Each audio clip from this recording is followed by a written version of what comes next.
Hey now, welcome to the Dirty Side of the Track, America's leading Formula One podcast. I'm Brian, that's Rob, that's Az, that's Nimrod, that's Lee. There's a lot of us here, Rob. Why don't you tell everybody what we're doing today? Yeah, absolutely. We promised a trilogy of our season review and our Drive Hard trilogy. First one was me and Brian looking at stats. Second one was what was the second one? The second one Second wasn't one pit was lane, Paul. stats. Second one was stats. What was the first one then? I don't even remember anymore. But anyway, it was an amazing trilogy. But like all trilogies, it needs a third part. And the third part we always said was going to be a community listener type review. And we have Lee, Nimrod, and Az from our Discord community. We have Rob Reed, who's been on the show multiple times, and we're going to take a look at the season, walk down memory lane, go right back to Bahrain 2023, and basically pull apart the season that was. I think that's pretty much it, isn't it, Brian? That's what we're going to do. Oh, we've Sounds also good. got 100 seconds of DRS to throw in at the end as well, because we had listener Kraig on as well, which was fantastic to speak to him. And I want to get the momentum going on those again, because it was great to do that. We haven't done one for so long. So should we dive into news and social? Let's do it, and let's do it fast so we can get to the conversation. No, you can't. You can't rush news and social. Yes, This is for some people. This is the Reader's Digest of what's going on in the F1 world. You can't just dismiss it. All right. He tried to do this last week as well, just I like running did. through the news. Yeah, exactly. Lee's with me. He's doing this. Let's go, Rob. Start it off. News and sorry, I went all Brian 100 seconds of DRS for a minute. Right, okay, this only broke today or yesterday. Don't really remember this guy's name, but apparently the kind of the internet has reacted to it. Steve Nielsen has quit his FIA sporting director role after less than a year in the position. Basically, everybody in the F1 community seemed to pile in on Twitter today and say, look, this is awful. This is bad. I chopped something from the BBC website that said F1 insiders have told BBC Sport that Nielsen felt that the FIA was not willing to let him make the changes he felt were required to make its race control operations fit for purpose. That is bad.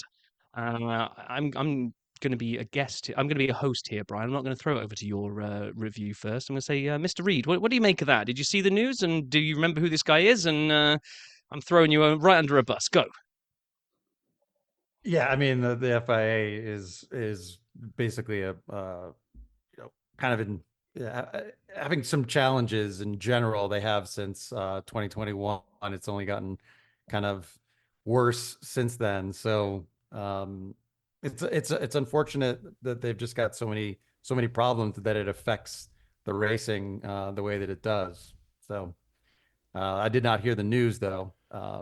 It's just this general commentary. I agreed. I saw it as well, and I felt exactly the same. It's not a good sign, is basically the way I took it. And if they're trying to build any kind of structure and any kind of regularity and all the challenges they've had, this is not the right direction, is what it is. That's the way I took it. At face value, at the most, it's just not good. It could be worse than that. Who knows? I'm going to be completely honest. Like I said, I didn't even really recognize the dude's name, but the fact that there was like such a kind of like outpouring from all the various like proper journalists that follow F1, like not like us on this pokey little pod, like real journalists, all kind of steamed in and went, "This is not good for F1." But who It's knows? too I guess bad we'll Nicholas see. Timbasis didn't weigh in. It could have been a third week in a row we used his name in here. The other guy we don't know who it is. I got to figure out who that guy Um, is. on a lighter note, Christian Horner and Verstappen are on the BBC show, and they have definitely been told that they need to pave the way for a tighter contest next year to try to get everybody to tune in again and not just think it's going to be Red Bull domination. We mentioned it last week. They doubled down on it this week. Max said, like, the other teams are not stupid. They're all learning. The longer you keep the regulations the same, the closer it will get. We were lucky this year that we hit the ground running and had basically our concept worked. But I definitely expect next year, for sure, they will all take a step towards us. And Horner said, our engineers are seeing diminishing returns because basically we got it nailed so right straight out the gate that we haven't got much left to find. Lee, what do you make of that? Well, yeah, it's all a bit of a mix mash at the minute, isn't it? That's basically the best I can come up with, really, on that one. So. It's definitely a media merry-go-round where they just kind of say, right, we need to build momentum for next year. Don't come out in any of your interviews and say, yeah, we're pretty much thinking we're going to win all of them next year. We're going to build a car that can win in Singapore, and then we're going to complete the set next year. They've definitely they don't want to hear that news story this year because they've got to generate excitement for next season, I think. Yeah, people are definitely they're just fishing for news at the minute. I think throwing out wherever they can just to get interested back into the sport, and whether it's good or bad, it's all. Agree. Speaking of stuff that's probably not even really news, but I'm not sure if it's a backlash or amazing marketing campaign. But we had Paul on the show, and he was giving his reaction to kind of his new team name that he's going to be rocking under next year, which was the whatever it was, F1 Sauber Kick Dake up the backside team or whatever it is. And they put out an Instagram post this week that basically said, is it? Is that our name? And like kind of put this kind of teaser trailer out there. But I'm not really even sure what to make of that one. I'm going to go and finish off the set now. As Nimrod, did you guys see this? Did you have any kind of reaction to it? I saw they're going to be called Team Awesome Supercalifragilisticexpialidocious. Okay, so you didn't see it. Okay. Thanks, Az. No, I saw it, but I made nothing of it. What about you, Brian? What about me? I think they have 2 sponsors in there. And those names will remain because someone's paying for that. And so just reorder it is what's going to end up happening. Steak Kick Sauber. Lee's got a point. He wants to get in here. Go for it, Lee. It's 2 sponsors owned by the same company. Oh, it's the same company. They are. That's why they were interchangeable last year. Steak own Kick. So that's why when they were places where they couldn't have steak, it just replaced with Kick. Okay. So maybe one or the other. Yeah, okay. One or the other. Interesting. And finally, in a big hitting news week. This is for you. This is all yours. This is mine because, you know, everyone knows I've got the man crush on Mick Schumacher and I want to see him do well in the sport. Well, Toto came out and said that he thinks that the WEC seat that Mick's got for Alpine this year should be really good for him. He said he's a good driver, deserves to be in F1. Well, give him a seat then, Toto. And he said, sadly, there isn't any place free at the moment. Mick going into WEC, which is a world championship with a constructor like Alpine, is great for him. I believe he'll do a great job and that will possibly help him come back into F1. So I think it's always makes sense to have your year away or more than years away be competitive somewhere. I think if you're just a reserve driver, I think that's a real hard gig to get back into being competitive again. So come on, Mick, I'm up for this. You and you alone. I mean, so I like you don't want to see Mick come back. I do. Actually, I was just watching a race from 2019. You'll hear Kraig on the 100 Seconds of DRS giving me some tips about ways to make my working out indoors more exciting in the winter.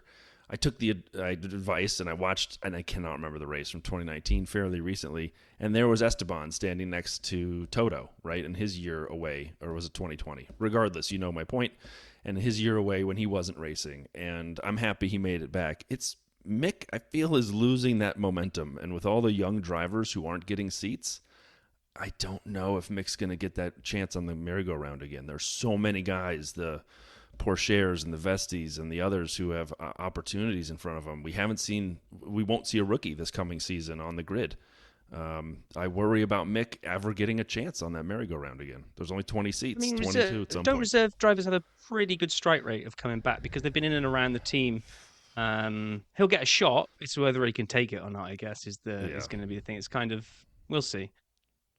But yeah, that was all I found this week, really. It's slow news week. Everyone doing their final press commitments, I guess, before they all disappear for the holidays and the new year. So let's call that a day. We don't have a video vault because Brian was too lazy this week to do one. As always. No, sorry. He wanted to maximize our time doing a season review. That's sorry. I knew I was supposed to say it differently, Brian. That's what I said. Okay. I did watch 4 videos. I'm saving them for next week. Ooh. Now there's a teaser trailer. Right. Okay. So we've got the Jedi Council assembled here to go back to the beginning of the season and bring our way all the way through and try and look at some of the kind of storylines that we saw. We've thrown a few out to the guys in the invite, but we can completely freestyle this. If you remember something that happened over one of the races as we kind of step through the season, it's all fair game. So what we're going to do is kind of not go race by race saying, hey, do you remember this in this race? We kind of broken the season up into chunks and tried to remember some of the main storylines that came out along there. So let's get back in our DeLoreans and go right back to Bahrain. Opening round of the season. I'm kind of breaking it into the quarters. If we look at quarter 1, races 1 through 6, we had Bahrain, Max won it. Saudi, Checo. Australia, Max. Azerbaijan, Checo. Miami, Max. Monaco, Max. And after Monaco, just as level set where we are here, Max had 119 points. Checo, 105. Red Bull already had double the points of surprise outfit Aston Martin. So let's first take on the subject of, did people genuinely believe there was a Max versus Checo fight developing here? Because literally we didn't even have a race win between them after the first six. We all think this was such a dominant season by Max, but if you look at the first six races, there was less than a race win between them. So I'm going to go around clockwise and I'm going to say, Mr. Reed, try to remember where you were back then. We've got, like I say, less than 14 points between Max and Checo. Did you think we were going to see like a Hamilton-Rosberg title fight at this point? No, I didn't actually think that at all. I was hopeful. Of course, I was hopeful that we would see that. And Checo is a good street course guy, so that helped him in those early races. But yeah, for me, I mean, I was actually in Miami, and when you saw Max's display there, like starting from P9 and just picking his way through. And then when he got up to Checo, who started P1, there just wasn't even a chance. Like it was just like gone. And then like he put, I forget how many minutes or seconds he put. It may have felt like minutes. It felt like minutes. I left early. I left the race early. I was just like, all right, I saw what I needed to see. I saw Max just destroy the field. And from then on, it was pretty much the Max show for the rest of the season. Oh, don't get ahead of yourself here. We're only up to race 6 at the moment. But okay, so that's a firm no from Rob that he did not buy that Checo was in a title hunt. I'll carry on going around clockwise here. Lee, what about yourself? Yeah, I saw it Max all the way, unfortunately. Checo, I mean, he's known as the Street King. He's obviously won the street races. Monaco, he had some bad luck with the little spin gate thing. And that just basically messed us up his own race. But no, it looked like a Max show all the way. Oh, we're going to make it a full sweep here with the As household. I'm going to introduce you as one box because the two of you are sat next to each other, so you can fight over who answers next. Yeah, you're being helpful if you got anything else except for Max all the way. I think Baku was the first race I watched, which I couldn't attribute any bad luck for Max for the reason Perez won. It's probably the first race I saw where I thought Perez is just outright quicker here. Every other Max win so far. Oh, Perez win. I always thought Max had a bit of bad luck, and Perez took his chance. But yeah, no, it was the optimism was lost. Yeah, Brian? I didn't see a chance. Oh, As. Yeah, you treat us as one. We'll manage ourselves. We're a happy family. I think even if you imagine that Perez has a chance, the ranking within Red Bull made it very clear in the past season that he doesn't have a chance, even if he does have a chance. So never a hope in my mind. Yeah. So for me, I'm Brian. I'll go next, Rob.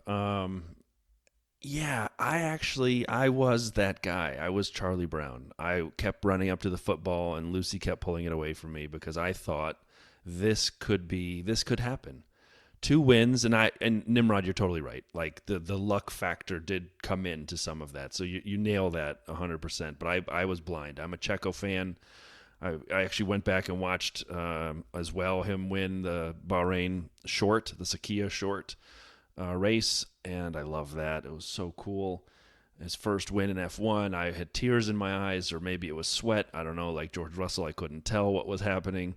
And so, yeah, I believed it. 2 wins, and he looked competitive, but then Miami happened. And while I wasn't there with Rob, I watched it, and it was like this deflation, like this, he just didn't have it. There was such a delta.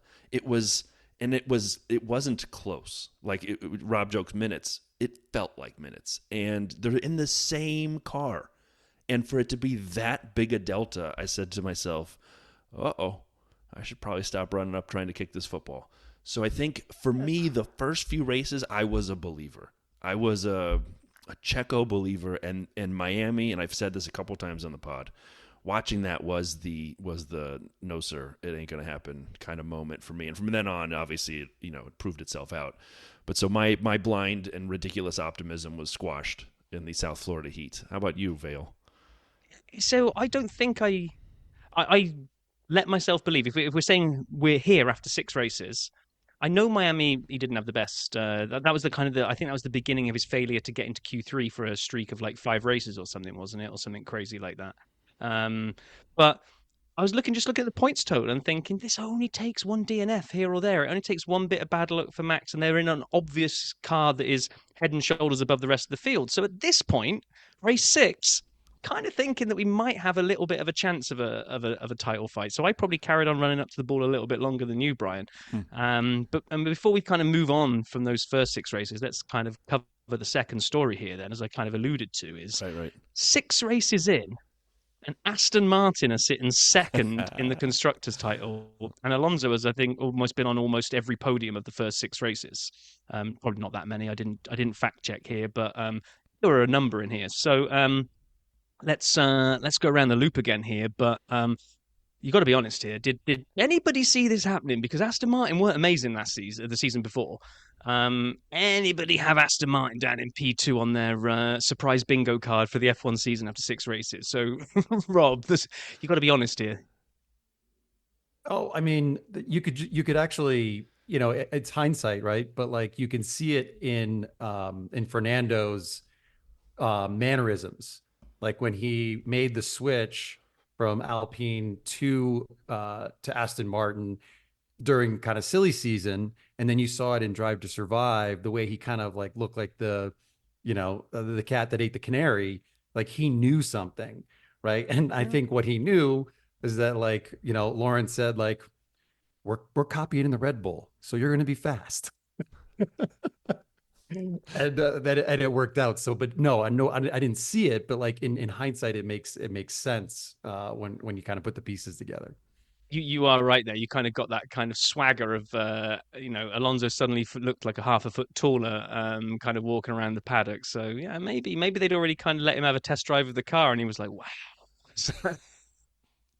He knew something. He knew something. Yeah. What about you, Lee? No, I definitely didn't see that one coming. You say, looking back at last year, Aston Martin were horrible, and all of a sudden they come back. This amazing new car, like copy of Red Bull. We can understand why not copy the best team. I mean, that's what Pink Panther team did with Mercedes. Yeah, I mean, if you look at a total surprise.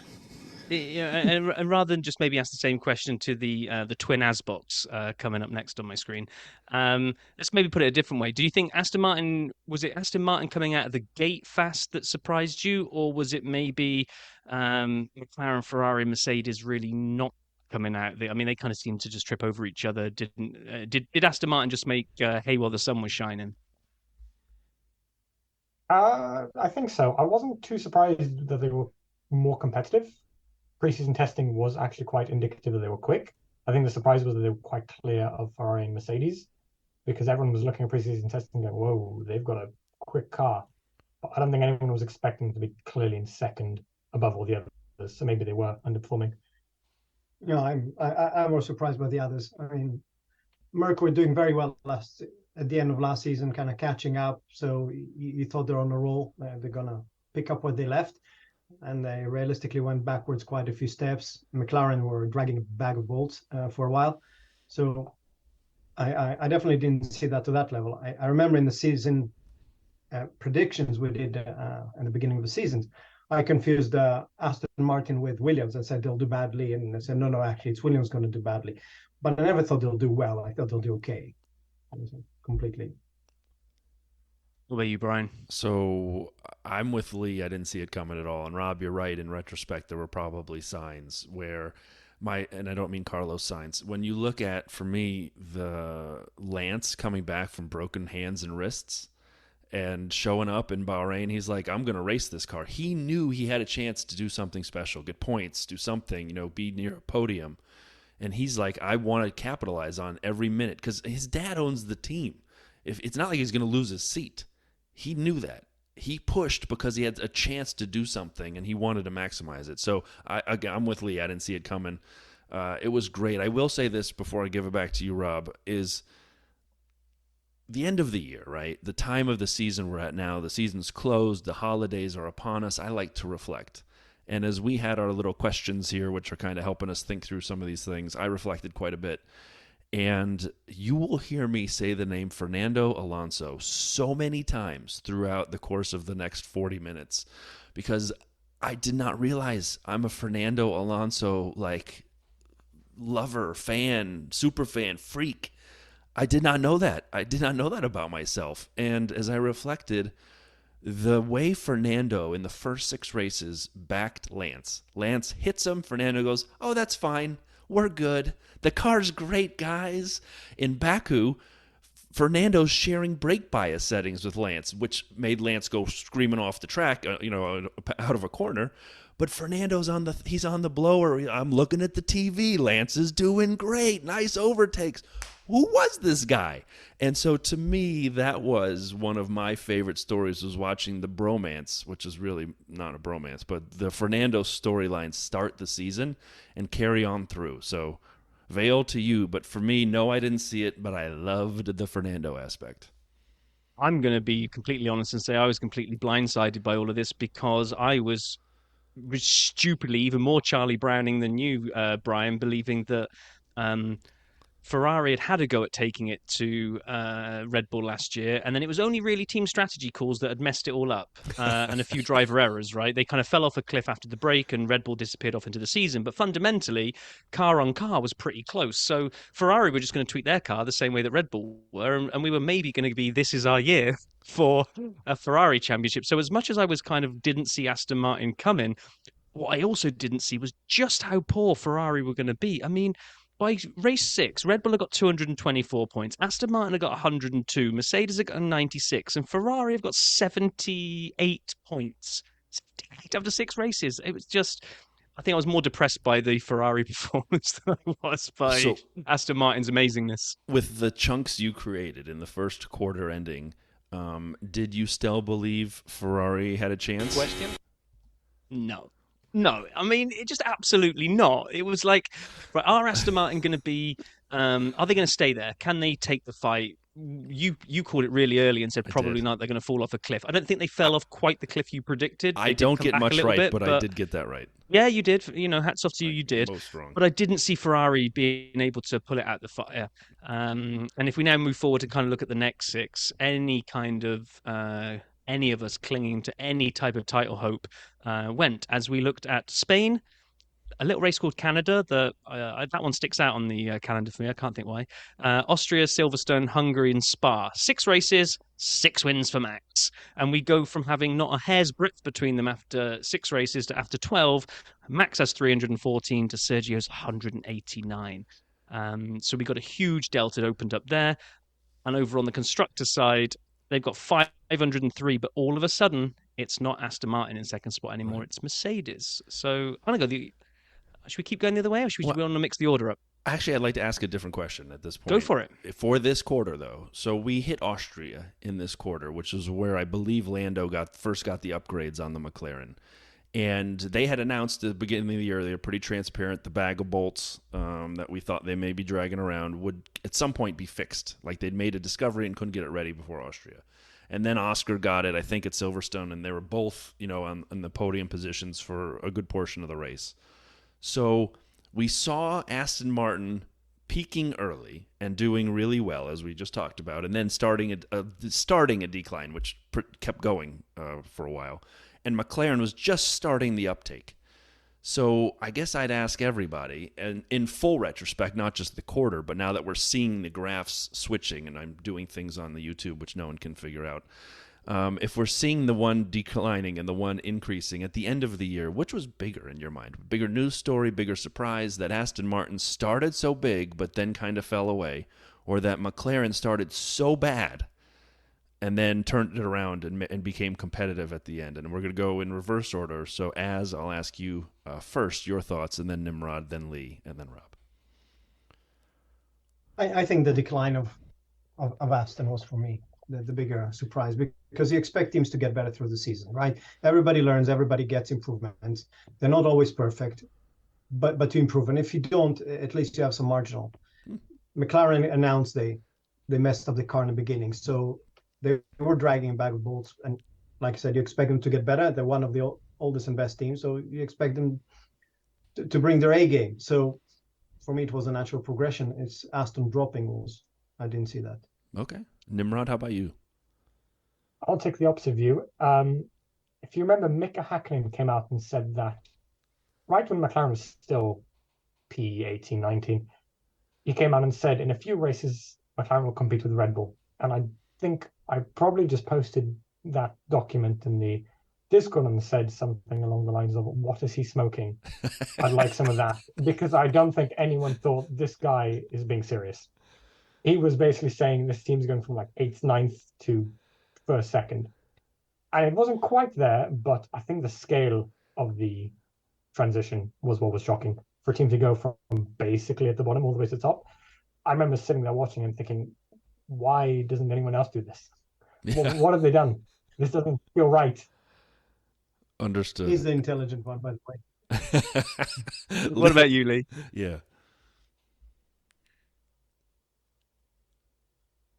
Oh, Lee, you're on mute. If we got one of those classic. Oh no, you got nothing, Lee. We will let Lee work on his technical difficulties and turn it to Rob Reed. How about you, Rob? Yeah. Okay. Yeah. I think I'm going with McLaren. It was great to see Fernando, on the podium in Monaco and just challenging with Aston Martin. That was great to see because, funny enough, I became a Fernando fan when he was at McLaren because I'm actually the youngest Formula One fan in this panel. I actually became a fan in 2018. So before Drive to Survive, but definitely more recent than all of you. And, one of the things that got me into it was watching the, Grand Prix Driver series on Prime, which is essentially the pilot for Drive to Survive.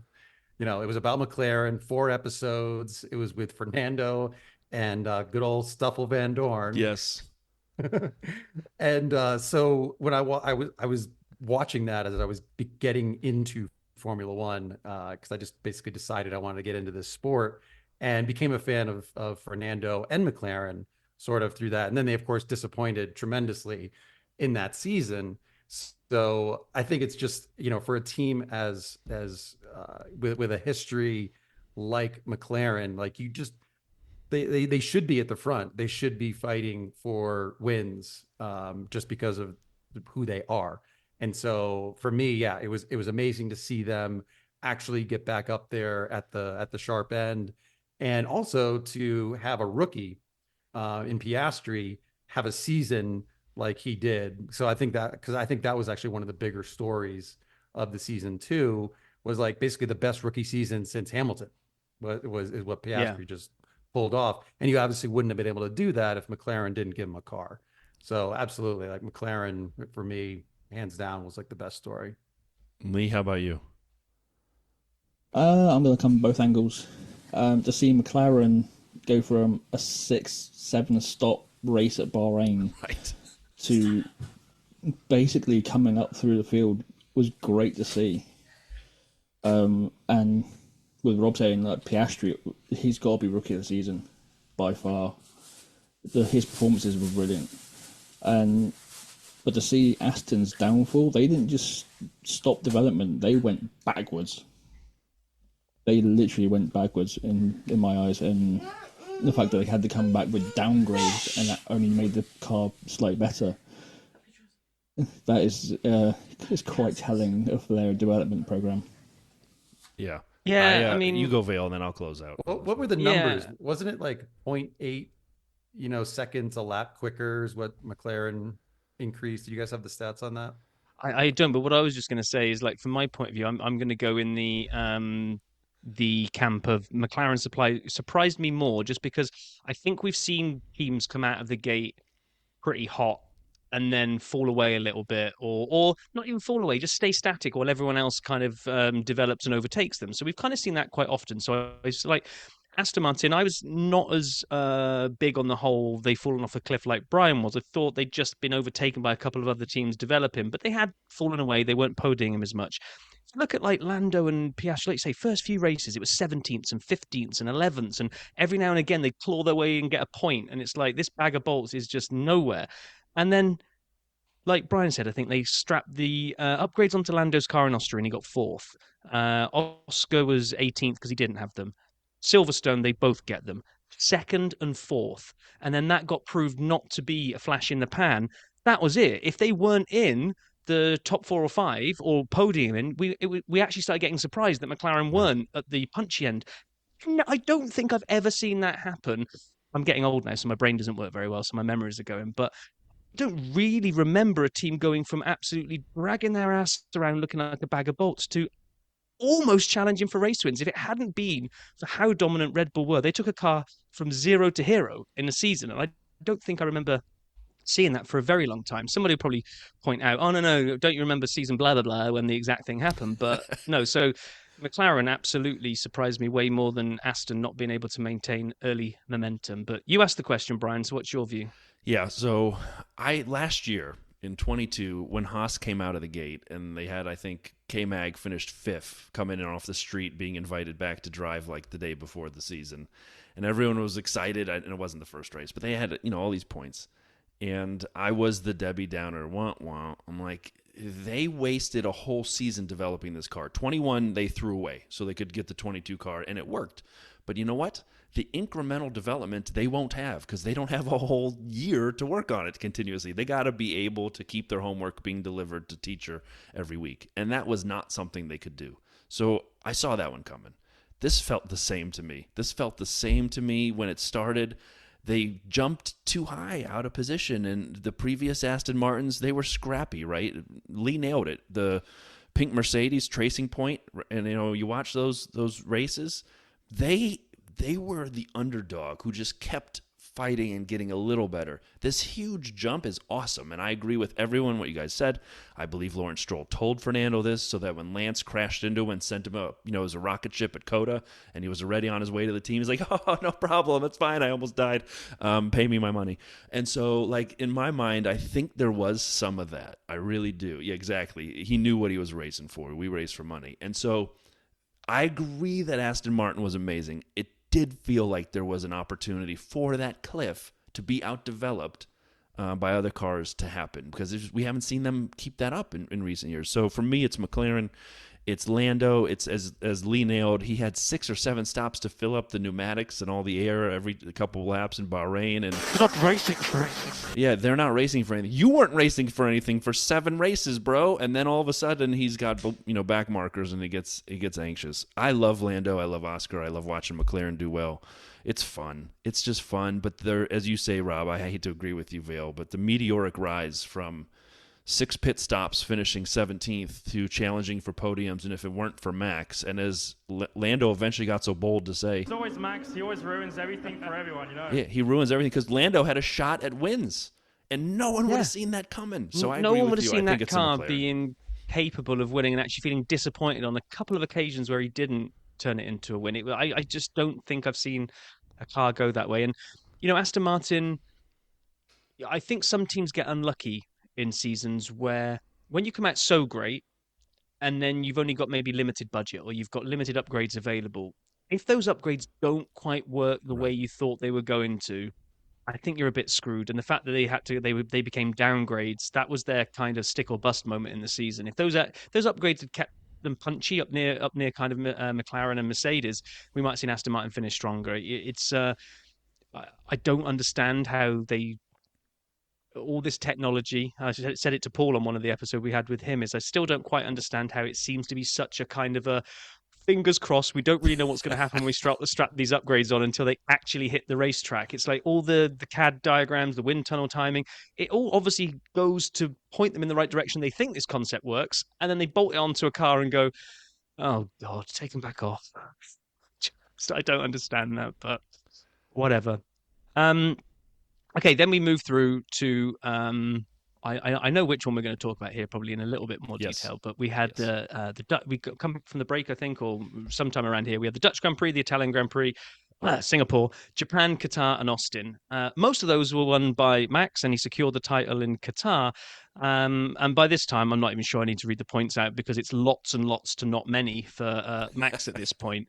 Over in the constructors, Red Bull can take the rest of the season off and sip pina coladas and have probably already nailed the constructors title. But it's starting to get a little spicy. All of a sudden, Ferrari have woken up at this point and gone, oh, we're racing this year. Oh, sorry, guys. We didn't realize for the first part. And they suddenly started getting a little bit. They weren't even feisty. They were never really challenging for much. But they just seemed to be, as a pair, aggregating more points. And suddenly we got Mercedes on 344, Ferrari on 322. And maybe we've got, I think we were probably all clinging at this point to best of the rest was going to be the battle that we were all going to look for. So, didn't we have 2 poles in a row for Carlos? Yes. Am I remembering that right? Italy we did. Didn't and convert Singapore? them into anything amazing, but well, he won Singapore. I think everybody knows that. And I mean, Ferrari on pole at Monza is, that's an amazing pole to get. Like that radio message when he tell me we got it. Tell me we got it. Yeah. Is it quite as good as a win though? Oh, no, obviously not. I mean, like a Ferrari win at Monza is the next best thing to winning the championship. Yeah. You become a legend. Yeah. And therefore, you disappointment for me. Yeah, it was disappointing. But Sunday, that was the story, I think, for me of the season, was exciting, amazing Saturdays and disappointing Sundays. Well, that's a great, let's use that. So race or story of the season, because Rob hinted at it, and Rob Vale, again, twice in a row is right. A lot of people point at Singapore as the race of the year. I'm not saying it's mine, but having a non-Max winner and having him not be competitive gave us a whole different feel for the top of the order. And the story of the year, Rob Reed, I'll turn it back to you since you started. Is it the way the Saturdays meant something because the Sundays were going to be Max? Was there a race that stuck out for you, like a Singapore or others? Like, what was your kind of story or race of the year for you, Rob? Yeah, I mean, it was definitely the Saturdays. So I think for me, probably starting in Monaco, which I would actually say I think is the best qualifying I've ever seen in Formula One. And even though I've only been a fan since 2018, I've actually watched a lot of races. I've gone back and watched, pretty much every race in the turbo hybrid era. And it was just, I mean, you had Alonso on provisional pole, then you had Verstappen on provisional pole, then you had Leclerc on provisional pole, then you had Ocon, then you had Max, then you had like Alonso again, and then like you had Max. It was the most amazing qualifying. And of course, like Monaco is just kind of known for being, the action happens on Saturday and then the processional race happens on Sunday. So that, that was amazing. You mentioned the Monza, having Ferrari on pole at Monza, Tifosi just going nuts. I mean, that's just one of the things that we live for in Formula One. So that just, it started in Monaco, and then it just kind of kept going, and which, was great. It's like, I mean, can you imagine if like Max got all the poles too? How boring the season would have been. I mean, I agree with you. We're saying that pole lap from Max in Monaco, I think still ranks as one of the best pole drives I've seen that has also shocked me the most, because I think he went through sector 1 and sector 2 as, was it green or yellow? He wasn't setting the fastest lap. He was not on for pole going into sector 3, and everyone's like, oh my gosh, it's whoever it was going to be, whether it was Alonso or Leclerc or whoever was holding it at that point, right? It was Alonso. Was it Alonso? Yeah. Okay, and everyone's like, great news story, real feel-good factor story that Alonso's going to get pole, and Verstappen's blown it because he's not quicker than Alonso through 1 and 2. And that third sector, how he turned those twisty little roads of Monaco into temple of speed and just nailed those last 2 corners that's just chef's kiss. That was amazing. Yeah, Lando had, I can't remember what race it was. It might have been Spain where Lando was on provisional pole, and we were thinking, it could happen. And then Max, of course, I think, Brian, you played the quote, he ruins Max everything. ruins everything. We were like, oh my God, Lando's on pole. And then, okay. Well, at least it was fun. Right. What about you, Lee? Was it all the next day of the race? Yeah. Then, Max just runs away with the race by, too much to, for him to even sweat. What about you, Lee? Thoughts of Saturday versus Sunday this season, and where did Singapore rank in terms of your enjoyment of races this year? Saturdays were definitely a lot more enjoyable than most of the Sundays. That said, Singapore has to be race of the year because you got not just Max bidding it, well, within his performance, you got 3 drivers within 1.3 seconds battling for the lead. That hadn't happened the entirety of the season. It was just super fun to watch. You just didn't know what was going to happen, which is what you want with racing. Yeah, agree. With Max, when you're just winning every other race of the season, pretty much, you just knew the outcome of every other race. But Singapore, we all knew Red Bull doesn't perform well at Singapore for some reason. Agree. And what about over in the As and Imran world? Did we all overreact to Singapore just because it was the first time we'd been starved of so much battle up the front? I mean, I'm not even sure. I haven't even gone back and watched it to find out if it really was an amazing race. But what do you guys think about Singapore? I think our expectations were that low. I think for about 80% of the race, nothing happened. You just had Carlos Sainz driving ahead of Leclerc, who was being asked by Ferrari to slow down. And then the Mercs pitted for an alternate strategy, but I remember Ricciardo trying the same in something like 2015, of pit and then try to just bolt on softs and go for it.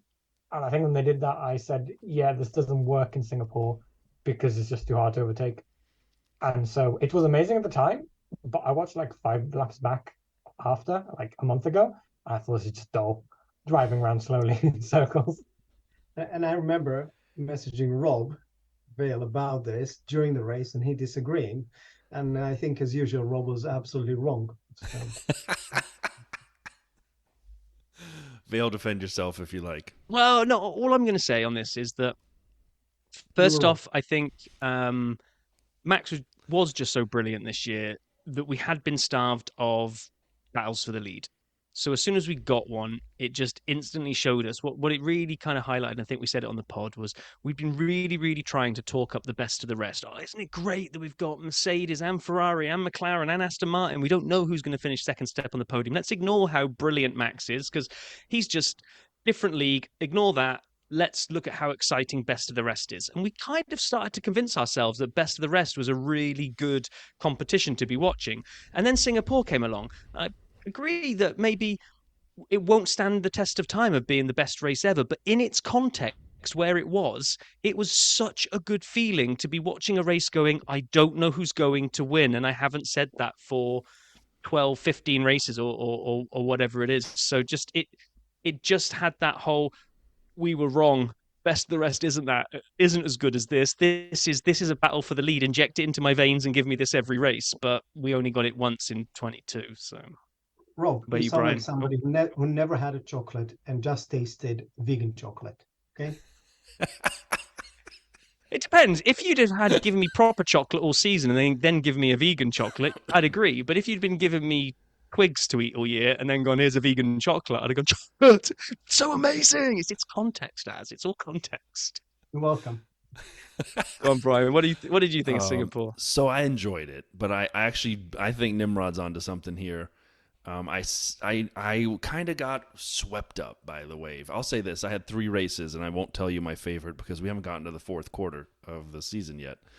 Singapore was my favorite at that point by the end of Q3 of the season. Australia was because of the carnage and the chaos. I enjoyed Australia more than I should have. It was the NASCAR fan in me that came out and loved Australia. When Carlos Sainz got a 5-second penalty and went from like 4th or 5th to last because of a restart with 1 lap to go, I mean, that is the ultimate kick in the signs to have something like that happen to somebody. I like, it was just everybody was, anyway. So I went Australia, and then I did like Singapore more, as you said. I liked the idea that he was trying to drag Lando around in his DRS to fight as an extra layer of protection, and George says, I can take the whole world, and went straight into the wall. I mean, like, these are the things that I did enjoy in Singapore. It was fun to watch. Was Singapore the race when Ocon put out the battle cry to the Haas team and said, "Tell them I'm coming," and I then can't remember where he did that. I can't remember which one it was when he proceeded to spend 17 laps behind behind them, but it probably wasn't No, Singapore. but it's where Carlos made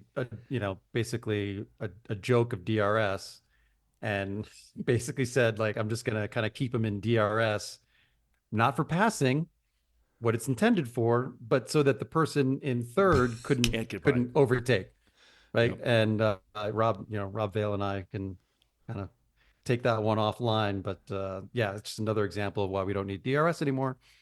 I don't know about that. I will say this: my favorite moment of the season also has not arrived yet. It's in the fourth quarter, so I'll hold on to that. But Rob Reed, thank you. I hadn't really thought of this season's worth of dichotomy from Saturdays to Sundays. I do love a lot of the Saturdays, and we've talked about this. The Monaco qualifying is so special. It's so risky and dangerous. It's one lap for everything. And if, like Leclerc, we've seen where he bins it and then you don't race the next day, and you could have been on pole. So it is high stakes, big jeopardy.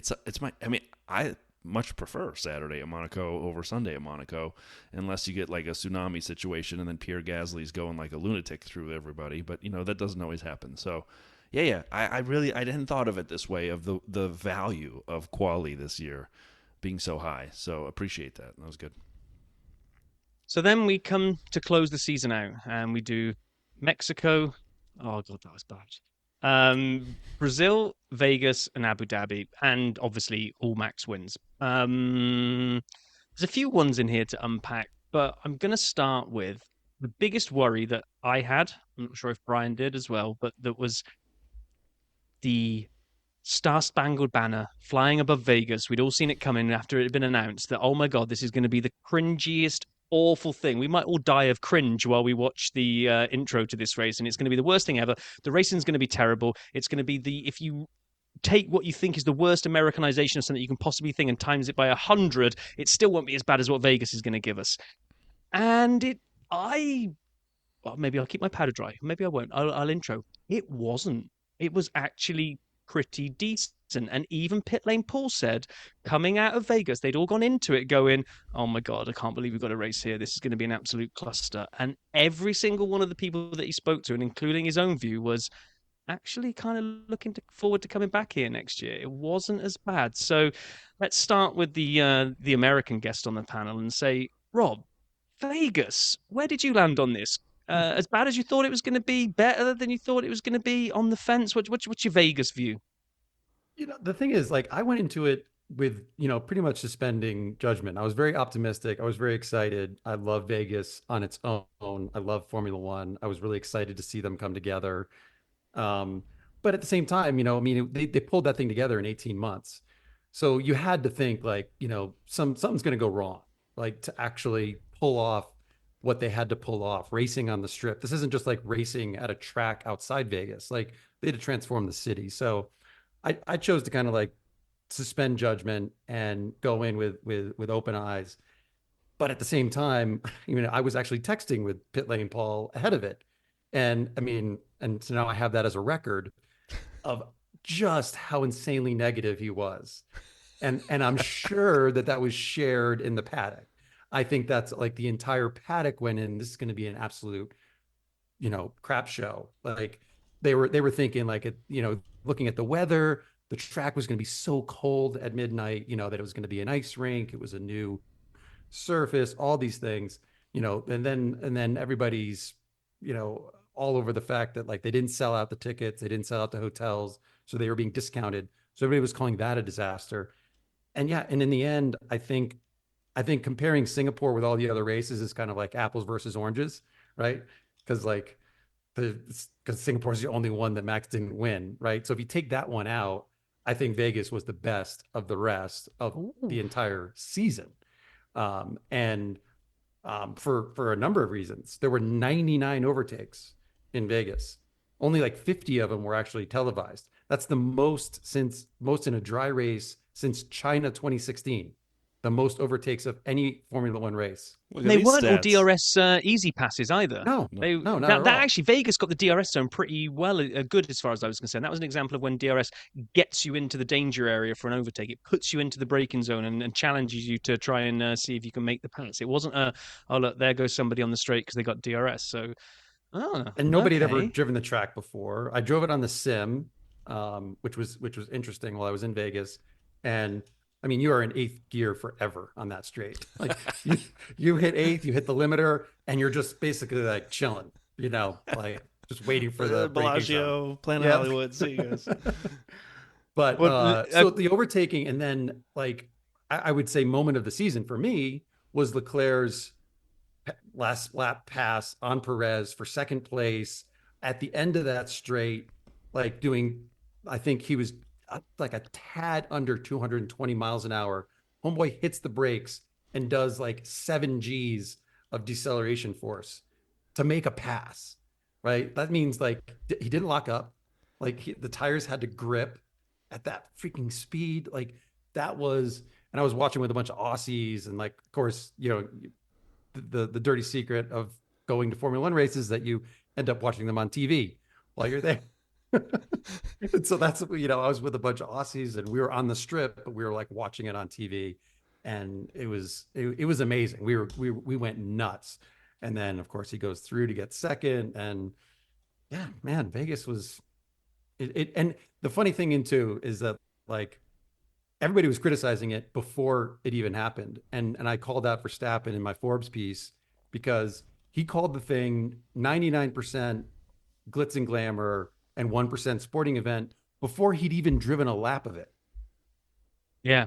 Right? Yeah, no, he did. He and kind then of he wins, and now he's singing Viva Las Vegas. Yeah, that was yeah, he did go through a little bit of a character evolution. Let's put it that way. But so what about great way to put it. What about you, Lee? If we kind of pick up on maybe say as the first non-American that we're going to ask here, the view from abroad is always that America ruins all of F1, right? Now, at the moment that the manhole cover comes up and destroys Sainz's car, are you already kind of thinking, oh God, what's Vegas going to do? And then talk us through, what did you think of the actual race itself? Did it redeem itself? Yeah, I mean, that manhole cover was a bit of a disaster. And it's all to do with the Nevada state law. They're not allowed to weld down. Yeah, it's a Nevada state law. They're not allowed to weld down the manhole covers. That's why it got sucked up. That and the fact that concrete around it just got destroyed by it as well. Yeah, it wasn't a good look for him to start off the weekend. The race actually was very good in the end, and it pains me to say that a little bit because I had been playing the F123 game with that track on it, and we've been calling it the Upside Down Pig for months and months and months. And we thought, no, it's going to be horrible. Turn 5 is too tight. There's going to be no grip. But no, it was a very good race, and yeah, kudos to that last lap pass. That was a fantastic thing to watch. Thing of beauty, that one. Over to the Azrael window there. Who's going first out, you two? You want me to go first? Because I'm going to be contrarian. Ooh. Oh, yeah, do that. Okay, so the last few laps, great. Yeah, there was suspension. There was great overtake. I mean, good. We're putting it appears to me like we're putting everything on one good stroke of the pedal to brake. I was really focused on the sphere. I really enjoyed the sphere, and me too. And the things I enjoy about racing are things like blind corners, and you don't get blind corners on a flat race. Okay, you go to Spa, you go to Silverstone, you got blind corners, you got ups and downs. It was okay. The ending was good, but. Ooh, controversial. Nimrod, come on, save us. Give us a view that you loved it from that household. Yeah, I was not. We didn't chat about this before. So no, this is. I wasn't as enthusiastic about it as others. I think for how low our expectations were, again, for this race based on how boring the track looked, it was better than expected. But I watch Formula One, not NASCAR. I'm here to watch cars go around in corners quickly at high speeds, not to watch them go down a 30-second straight at 220 miles an hour. So you don't like Monza and Spa? No, because I think those are more interesting. Have a bit more character. Oh, you see, we got a I little think bit of American. We got Monza has more anti-Americanism character creeping in here. How can you put anti-Americanism on me, right? Okay, Not you. You Say know me you. for Not 17 years, right? This is my own son, right? I taught him well, right? So I love Kota. I think Kota is one of the best tracks on the calendar, but I think Monza has a lot of character and history. See, no, okay. Here's a good one. I like that, Nimrod. So we went the other week. We were talking about like yet another street race. Like the Madrid thing drives me nuts, right? Because it's not Formula Street. I'm actually all for proper circuits. You know, there's enough proper circuits in the US that are just below F1 grade. That rather than go and spend lots of money on building a brand new street track, just upgrade some of these to be raceable. Like Kota shows you can have a great race, but why does history make up for a boring race? And this is the little bit of me that kind of thinks like, so sometimes some of these newer countries, and usually the criticism is directed towards America, but it's not always. A new country comes on, and because it hasn't got history, either it has to be the world's best race ever, because otherwise a lot of the fans won't let it off the hook, because, well, historical races are okay to be boring because they have history.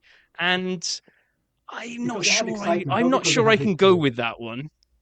I think it's because not the fact they have a history, but they have a good history. That's the difference. So you know that something good can happen there. You know, so Monaco stays because of right. This is a kid show, and I can't say things. And I'm being facetious. I am, because I love Monaco and I want it to stay, but it isn't the best race. I don't. Monza is okay. No. It's not. Monza doesn't usually have the most overtakes either. It's good, but it's almost an oval. If you want to go the NASCAR route, it's really just a massive oval. That's one of the reasons we get like random winners at Monza too, is because it's just not that challenging of a track. So like you get like a Gasly winning or Ricardo in the McLaren. Yeah, at McLaren, it's just not a very difficult track to drive. He said Monza, not me. Just saying. Monaco stays because of races like the 1991 Formula Grand Prix, Mansell and Senna. I know, but 1991, as much as it pains me to say, isn't that recent. Well, speak for yourself. And like I said, I am being completely facetious on this and just kind of just trying to spark a debate, because I would not take Monaco off the calendar. It's just that I want to see, if new races are added to the calendar, I want to see them prove themselves as being a good race. So if they give me good racing, they can stay. But a lot of the street tracks don't. Vegas, I will say I was wrong. I thought it was going to be a boring race. Did have a lot of overtakes. Maybe that straight is too long and there is too much full throttle there, but we saw a lot of overtakes outside of just the DRS zone on there. But yeah, I just don't want to see this tale of more street tracks coming true. So I loved Vegas. And I don't know if anyone listened to the pod, and I don't want to be the resident American who's all Vegas, baby, Vegas! But to me, like, it was good. And yes, I'm with all of you. It looked terrible to start. Lee, you nailed it, man. Like, you couldn't have had a worse start to a weekend. And the fan situation debacle where they had to leave, and the whole way, and the racing at 4 a.m. Are you kidding me? I mean, that is a ridiculousness. And the teams were upset. Nothing was going right. Ferrari would have to start near the back, and it would cost them because of the grid penalty, which was not their fault. But there's no way around it. And so, you know, it was just all set up for a horrendous race. I love the Sphere. I want more Sphere. I want a Sphere at every racetrack that F1 goes to from now on. If they can find the money, I don't care if it's $2 billion a Sphere, more Sphere. Number two, in my mind, is Vegas, I thought, delivered. And I liked it. It was cold. And the concrete, or the asphalt, I should say, was hard, and it was like ice.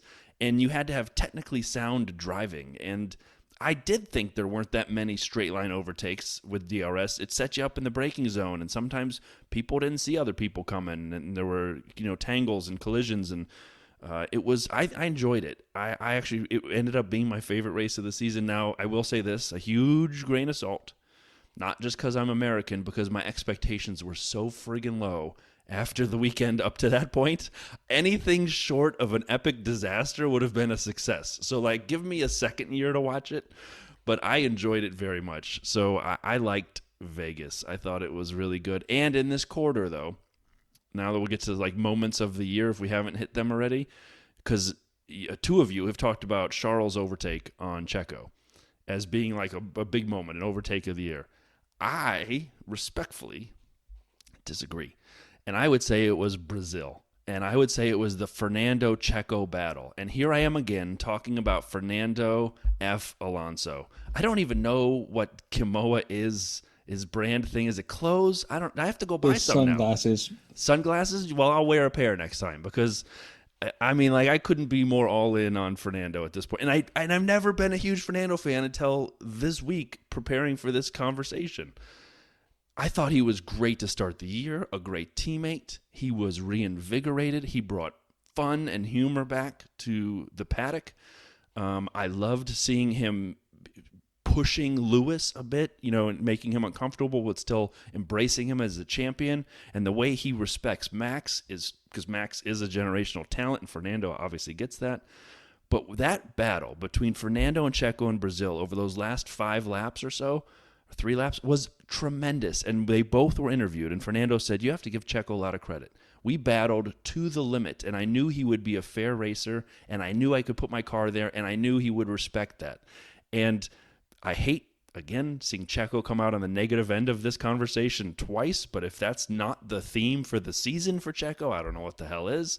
So to me, my favorite moment was the Fernando Checo last few laps, Brazil. I loved Vegas too much. I'm a fanboy at this point, but give me till next year until my opinion is fully formed.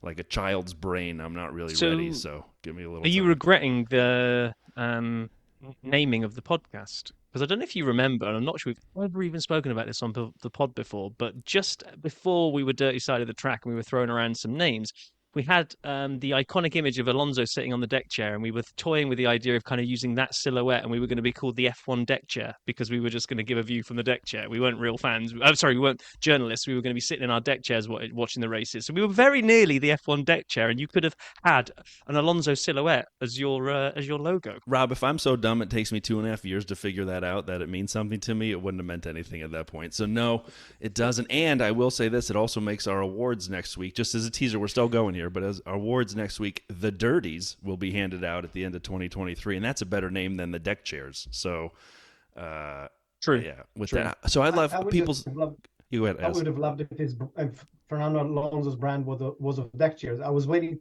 to put that joke in until Rob came in with a history lesson. Yeah, and then Lee told us it was sunglasses. Well, now I have to get a pair. I hope they have a cheap version because I'm going to buy a pair.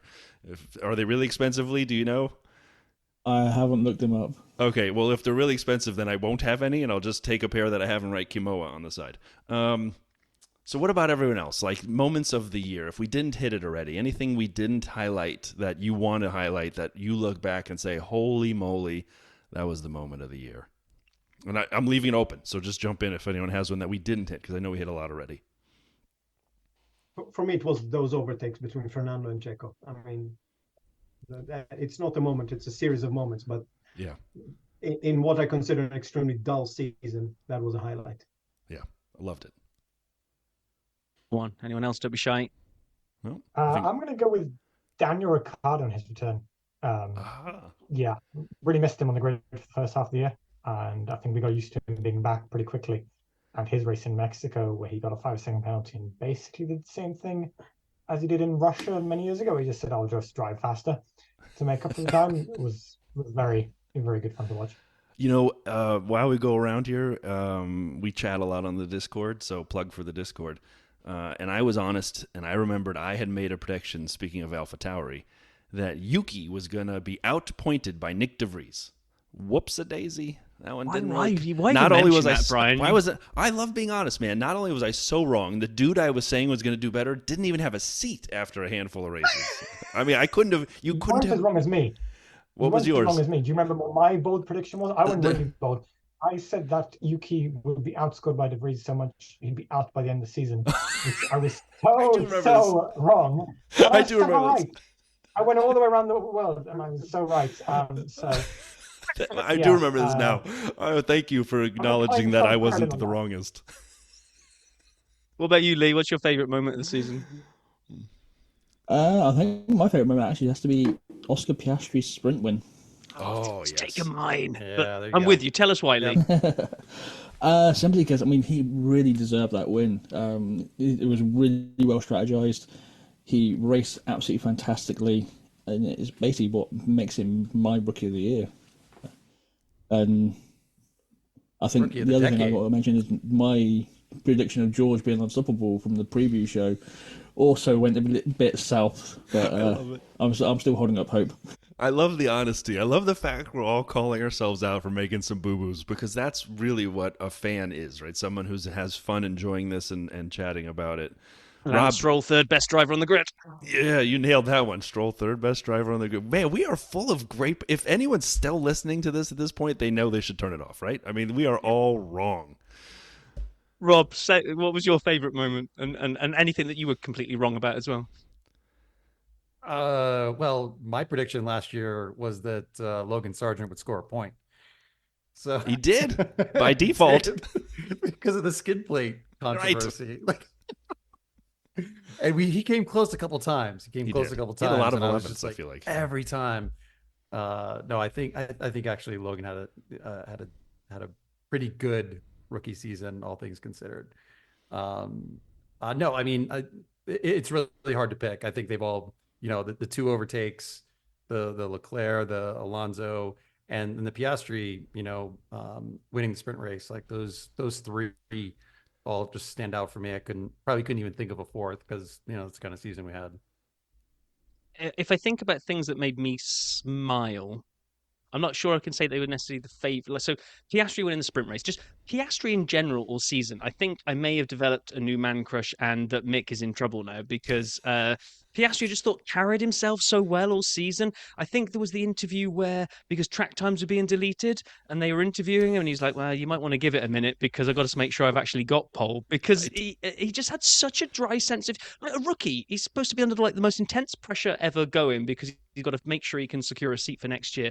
The meme that they did when who was the crash that he turned to the camera and he kind of went and did that face, and he was just brilliant all year. Oscar Piastri, I absolutely loved him to bits, and that sprint race was fantastic. It was water off a duck's back. Yeah, water off a duck's, exactly, Lee. Alex Albon just not caring how bad that Williams was supposed to be, and saying, Yes. screw you, I'll show you, hold my beer. There were so many moments this season where I just smiled at watching Alex just put that car where it shouldn't be. And actually, we already covered one of the other ones. I'm not sure if it was a smile or a, oh my God, I don't know what I've just watched, but it was Max's pole in Monaco. It was just, I knew how wrong I'd been about 10 seconds ago. Like 10 seconds ago, I was absolutely all in on Alonso being pole, and there was no way. He's just done 2 yellow sectors or whatever it was, or he's down by 2/10. You don't make up that amount of time in Monaco. It's unheard of. You can't do it. And in his interview afterwards, where he talked about he knew that he could hit one of those walls at a certain angle at a certain amount of pace, because that would be the fastest line through there, but there was a high risk of just basically binning it. And he's like, yeah, why not? Why? No point leaving anything out on the track. Let's just go for it. And he was just in a league of his own all year. We've already said that. He was just absolutely unstoppable. So, but yeah, away from that, Alex and Piastri were just kind of my feel-good moments of this season, although Leclerc's overtake in Vegas was amazing. Can we all agree that Abu Dhabi is a terrible race, though? Absolutely. Yeah, 100%. If you had to go round, if all of you had to take one race off the calendar, right? Let's just pick. Everyone always wants to bring either Portugal or South Africa back. Let's say that we can take one race off the calendar and bring one of those in. Let's go around. Rob, which race are you dropping off the calendar? Mexico. Ooh. Lee. Monaco. Ooh. Spicy. Nimrod. Monaco. Az? So before we asked about a moment, and everybody gave 3 moments. So now you're asking about a track, so I'll give 3 tracks. Okay. Monaco, because the glitz and glamour don't do it for me. Abu Dhabi and Jeddah. Just and go with. Did we miss you on? Did we not give you your moment to do the best moments of the season? I thought You went again said one, and I stuck to the rule because that's the kind of guy. Okay. That's okay. That's fine. That's fine. Brian, what you dropping? Man, this is a really hard one. I want to say Mexico because it feels like a snooze fest all the time. But I just would love to see, like, I love the stadium, and at least it has some redeeming quality to watch on TV. And I also photoshopped the sphere in there with a sombrero on. So like, this just it has opportunity, $2 billion in a big sombrero, and we're all in. I would never get rid of Monaco just because it's Saturday. I think it's Abu Dhabi. They changed it in 21 to make it better racing. It still sucks, and it's the end of the year.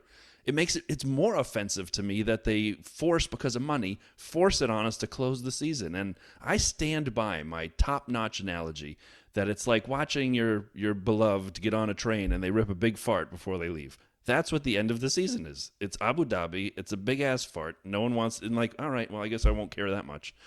I mean, that's to me. We're all keeping Paul Ricard, right? We're all happy to be sick. I think that's the one that's off. Bringing it back. Off. Yeah, stays off. That one got dropped last year. That's fine. They got rid of it last year. I forgot.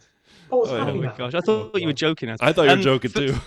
For me, I look back over the episodes that we did, right, and the three that we really ripped on, that we basically said that we slept through, were Abu Dhabi or Abu Dhabi. Mexico delivered us another siesta fiesta, and Hungary was the one that I was massively wrong on. That I thought it always gave us amazing racing, but Pit Lane Paul basically went, no, it's just Monaco, but not as good. Monaco were runoffs. Yeah, Monaco runoffs. Yeah, that's all it is, and I thought it gave us much better racing than it didn't. And then I looked back on last year's episode, and we'd all beat up on it there as well. But it's kind of pretty. Scenery is okay. Mexico's got the funky little baseball stadium. So yeah, Abu Dhabi. They're just it's and Monaco. But I think the panel has voted for Monaco, Mexico, or Abu Dhabi. It feels like one of those three, right? They should just have to race old cars in Monaco. They should have to race like 90s eras cars. Oh no, little smart cars. That's what they should have to race around Monaco, like tiny little or old F1 cars. The cars are just way too big for Monaco. That's the problem. I mean, yeah, when you have to actually do a 3-point turn to get around the hairpin, the cars have got too big. But it's not just Monaco, right? That's part of the problem. The cars are too big. They're starting to make them a bit smaller, but actually they should chop them harder. It's a barge. Well, as you'd be proud to know, last week we did a review. We found out the cars will be 10 millimeters narrower. And centimeters. What? Centimeters. Oh, 10 centimeters narrower. That's Rob quite failed. A bit big. It's this or this is what the boop, boop, boop. That's the difference. There's no difference. 10 centimeters is, you still can't put two cars next to each other in any of those corners. So as I'm with you, in the same way that the cars have grown gradually over the years, they're not going to suddenly go, right, everyone's got to drop 2 feet. They off haven't the car. been That's growing by only 10 right? centimeters. So, they come back 5 feet wider. They're like, we went from like little cars to tanks in like 4 years. Look just what be happened glad to we the don't wheels. race in Macau. All right. Just the wheels this year just went. Yeah, well, we've got 18. Well, they're dropping now. those. They're going, I think, wasn't it? They're going from 18-inch to 16-inch, aren't they, next year? Yes, but they're expanding Well, the not next year, sidewall but- to just make it just as big. No, I'm kidding. I don't know. I think they actually are. Yeah, just be glad we don't race in Macau. Yeah. Okay.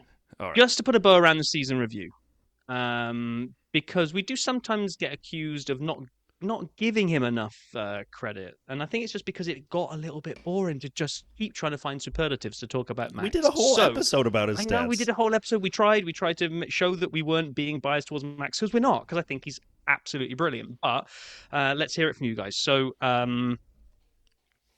where would you individually rank this in terms of champions you've seen in the past? And if we have to put you on the spot, what do you want to do? Will he win it next year, or do we see how many championships does he win before he retires? Next year. Let's go for the Let's do latter. next year. Yeah. No, let's just do how Well, many. next year is will he win probably everyone knows he's going to win it next year. So let's say, Okay. how many does he win before he calls it quits? And we will go clockwise, and we'll put you on the spot straight away, Rob. So rank him alongside what you've seen before, and how many does he win before he calls it quits? Rank him alongside the all-time greats. Yeah, just like champions you've seen, or you have enough kind of background knowledge of of other champions along the way. Oh, I mean, again, it's so difficult because every other great champion has also had worthy teammates. I think that's my big problem with Max. I mean, Senna had Prost. I mean, the two best drivers on the grid were competing against each other on the same team. And that's happened time and time again. That's just kind of like how it shakes out. Red Bull is just an exception there. They want to have one great driver, a Vettel or a Verstappen, and then one support driver, a Weber or a Perez. And it's such an apples to oranges comparison as a result, or Rosberg versus Hamilton. So I mean that okay. So I will not compare for that reason. I cannot compare Max to the other greats. I think Max is definitely the best of his generation. I mean, the bit of driving he did in Japan last year around turn 1 blew my mind in the wet. Like, he just freaking sent it around turn 1 with tons of water, no looking back, no hesitation, and just stuck it. And I was like, this guy is superhuman, when it comes to driving a Formula One car. So I don't know that any driver in history has been better than him in terms of just pure skill. I mean, the guy is the closest thing to an F1 robot that you could get, I think, in terms of how he's been brought up and raised and his heritage and so forth. So that's what I'll say on Max. I have tremendous respect for him as a driver. I just, again, can't compare him because he doesn't never had a worthy teammate. And I also just don't think he's an amazing driver. I don't think he's a great champion. That's just kind of my opinion. Okay. How many does he win? How many does he add to his stack? He does 5 and then, he does 5 and then calls it quits. Yeah. Where you, Lee? Well, he is one of the greatest drivers of all time. I will say that. I don't like the guy personally, but he is. However, he is not the greatest champion. Greatest champion has to be Schumacher, in my opinion, followed by Ascari. He comes 3rd or 4th in my rankings as a great champion. Greatest car combo with driver, yes, I will say that. But then the car is built for him, is it? We'll see. Controversial. Yeah, controversial. But yeah, I mean, he is going to be a good champion for a couple of years more, I think. I think he's going to win at least 2 more, and then everyone's going to have caught up a little bit better. He's going to have a bit more challenge. He's going to crack under pressure. Ooh, crack. So you're calling 5 as he's on 3 now, right? You're going to think he's going to win 2 more? Yeah, I'm going to call him at 5 total. 5 total? Okay, Nimrod, where are you lying on this one? I think Max wins probably 3 more until the end of his current contract and the end of 28, and then calls it quits and goes into endurance racing because he's, I think, very openly said that he wants to do that kind of thing. So I don't see him doing a Fernando Alonso and being there until the age of 45. And on the discussion of teammates with Max, there was a random YouTube video I ran into where this guy built an ELO system for F1, similar to chess, where if you beat your teammate, you get more ELO. If you're much better than your teammate, you get slightly less ELO. Maybe I'll link in the Discord because it was quite interesting. But for Max 3rd all time behind only Fangio and Alonso, because Alonso had to fight off quite good teammates like Button and Hamilton. Nice. That's one for the video vault coming up, Brian, I sense. Definitely. Asmundo, what are we saying? I won't be much contrarian. I'm very much with Rob Reed with maybe a slight adjustment. A great champion needs to have a great adversary. I'm not necessarily a teammate. It's easy in Formula One for a teammate because of the car, etc. Max had none. Last year was a little bit. So he's an amazing talent. I agree to the point he ruined the season completely for us. And you can only do it with great talent. But until we see a real battle where he has to grit and achieve through adversity, I can't rank him against the tops.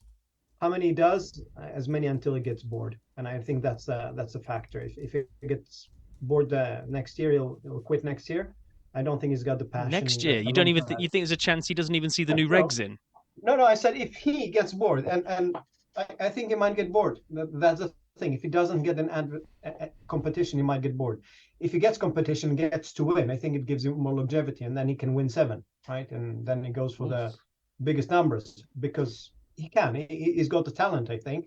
But if he doesn't get competition, he'll quit earlier. Rob, you give us your view, and then I will close us on this and introduce 100 seconds real fast, because I have a note I want to share as we transition to the 100. I'm gonna. Oh, it's gonna pay me to agree with Az. No, maybe I'll.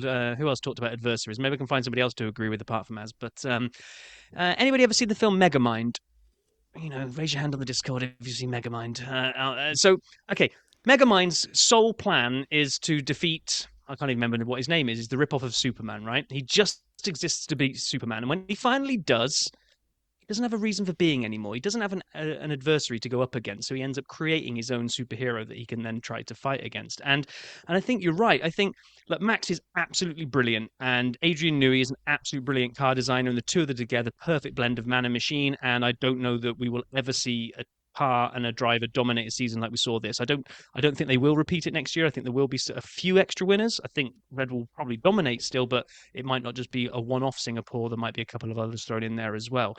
But you have to prove your mettle against somebody else. If I go to my favorite sport outside of F1, it was Ronaldo and Messi. In tennis, it's Djokovic and Federer and Nadal. You need the big hitters to kind of see how you measure up. And we're just in an era at the moment in F1 where there are definitely a couple of other drivers that have the skill, but just don't quite have the machinery underneath them to take it to him. And I'd just love to see Max go head-to-head with like a Hamilton, Alonso, Lando, George, Piastri, any of them in almost equal machinery even, and Charles and Sainz, obviously. Any of those where one of those cars can come close to being a match with that Red Bull machine. And if Max then still fends them all off, absolutely hands down, he'll probably want to be ranking up there as one of the best champions I've ever seen. But it's just so hard without the Megamind to go up against. Metro Man was the guy. Metro Man was the guy. Yeah, Metro Man and Megamind. You got to have your adversary to go up against. Any others you want to name? Any others you think he needs to race against? You name the whole grid. Just give any of them. Even if Logan Sargent gets a Red Bull equivalent, right? Just have someone. Well, he did have that in 2021 with Hamilton, and I would say that he actually became a better driver in that season because Hamilton was like, it was back and forth. I mean, and they literally came to blows, right? So like he leveled up as a result of that season, and then went into 2 years of absolute domination off of that. But like when he was racing against Ricardo, when he was his teammate, like Ricardo was a better driver than him. Ricardo was doing better. So if you like watch his progression, like since then, I think it took a leap in 2021 when he was actually being challenged. Yeah. I agree, and it's unfair to judge Max like this because it's not his fault. It's not his fault that the rest of the grid don't have cars that can bring it to him. It's not his fault that Checo can't bring it to him. He can only do what he can do, which is drive absolutely brilliantly and win almost every single race. So it's off to him. He's been amazing. To get into that kind of Hall of Fame, like the greats, you want to see that he's gone more than just the one season with Hamilton. You want like a few, if he wins like 3, 4, 5 more championships, you want some of those to be littered with those kind of real wheel to wheel, I'll show you who's got the biggest kahunas type situations. But, go on, Brian. Didn't have a quali lap where he spun it around and still continued to go forward and kind of like didn't Coda, even blink?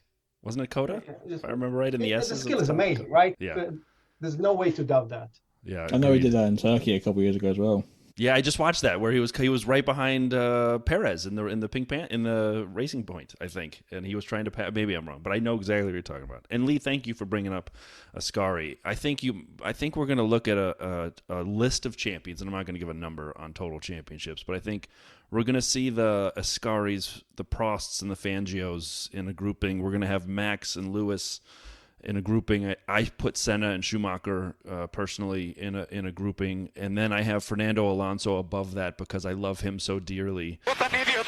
Yeah, I'm an idiot. And then of course the greatest. No, we can talk about that in another episode. The greatest champion of all time has been on this podcast. This is Valtteri Bottas, and you're listening to the dirty side of the track. He is number one. I gave the stats. I mean, it's obvious. And so on that note, the fact that we had Valtteri on this year, we'd be remiss to not highlight that. And we had these amazing panelists on today. Stick around for one more minute. We are going, though, to listen to the 100 Seconds of DRS. And we were so lucky to have time this week to catch up with Kraig. Kraig, as you'll hear, is a super fan now, but his transformation from learning about F1 and becoming a super fan was even faster than Rob Reed's maybe. So, Rob, you'll have to listen to this. It's a lot of fun. Kraig, thank you for joining us, and here is 100 Seconds of DRS with Kraig. Box. All right, we are super excited to have Kraig, Dirty Sider Kraig, F1 superfan Kraig with us on the Dirty Side for the 100 Seconds of DRS. We haven't done the 100 Seconds of DRS for a few episodes, so it feels good to be doing all this, having Kraig on and having this conversation. Thanks for joining us, Kraig. Thanks for having me. So, and I'm going to apologize because I'm blatantly, there's no such thing as, is it Kraig or Kraig? It's Kraig. Kraig with a K. I introduce myself that way every time. Wow. Okay. So I'm going to apologize if I butcher it and call you Kraig because we don't have that equivalent in the UK. So I'm just going to naturally slip back into Kraig. So apologies up front. Okay. I don't even know the difference to what Rob said, but whatever. So we were chatting before this, and Kraig has a great origin story about his F1 fandom. And I think a lot of us kind of have like some COVID fuel to our love of F1, but I think it is actually the actual origin. So Kraig, tell people a little bit how you found Formula One. Yeah, so it started for me just with when lockdowns happened and all of sports basically came to a halt. I had started an exercise routine, and as part of having a young family, the only free time I had to exercise was early in the morning. And I was flipping through the channels one morning and happened to be a Friday morning. I came across Free Practice and heard Crofty and Martin Brundle, working their way through Free Practice, and had heard of F1 and saw live sports happening, and my interest was piqued. And so I just was just interested in continuing to follow that, and kind of through the exercise routine I was doing, I was habit bundling and doing things I wanted to do with things I needed to do. So kind of got hooked on F1, and exercise kind of became the thing that I had to do, with Formula One, the thing that I wanted to do. So it stuck. And just to jump in there, you might be the first person that we've ever had on this pokey little pod that when we've kind of talked about an origin story, you actually got hooked on Free Practice. Now, I mean, that doesn't really happen too much, right? Because normally people happen to be flicking channel surfing on, say, the Sunday morning and catch a race, and then we've got the excitement of the race. But F1 got you in Free Practice. I mean, I could take my hats off, but my headphones will come off with it. So hats off to you. That's awesome.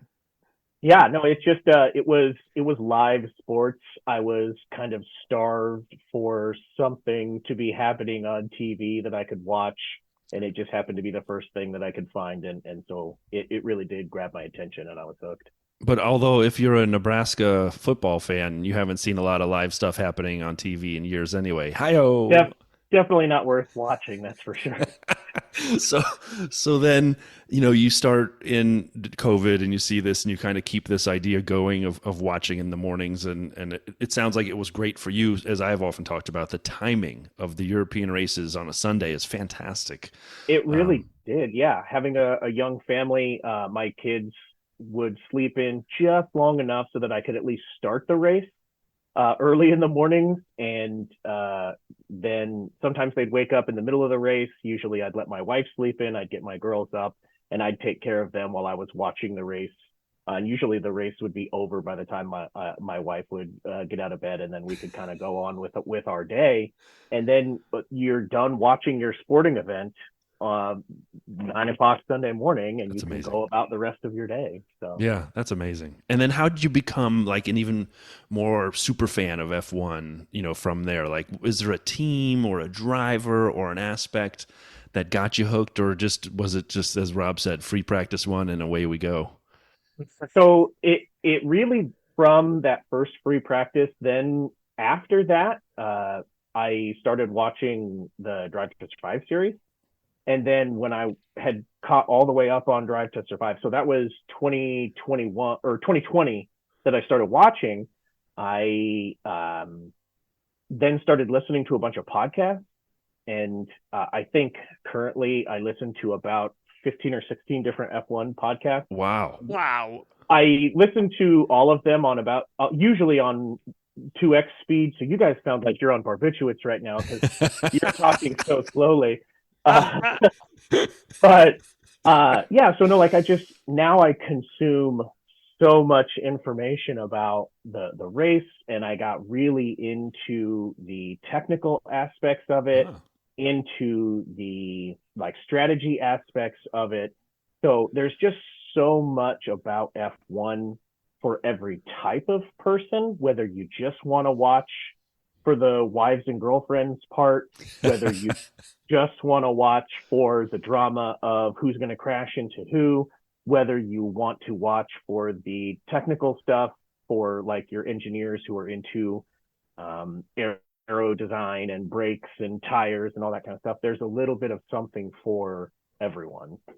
So, I mean, obviously, we're at the number one position of those 15 that you listened to, but we are now. How did you stumble across us then? Was it just kind of you're just consuming everything? You're in an F1 feeding frenzy, and we just happened to show up. How did you find the dirty side? You know, I will be honest.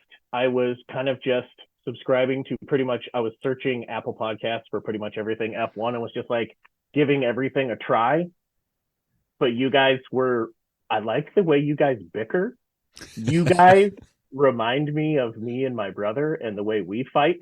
The way you're just like, okay, you're wrong. It's fine. You can just sit there in your wrongness and be wrong. Let's move on. And let's. So we're clearly talking about Rob being wrong. That's obviously it's great.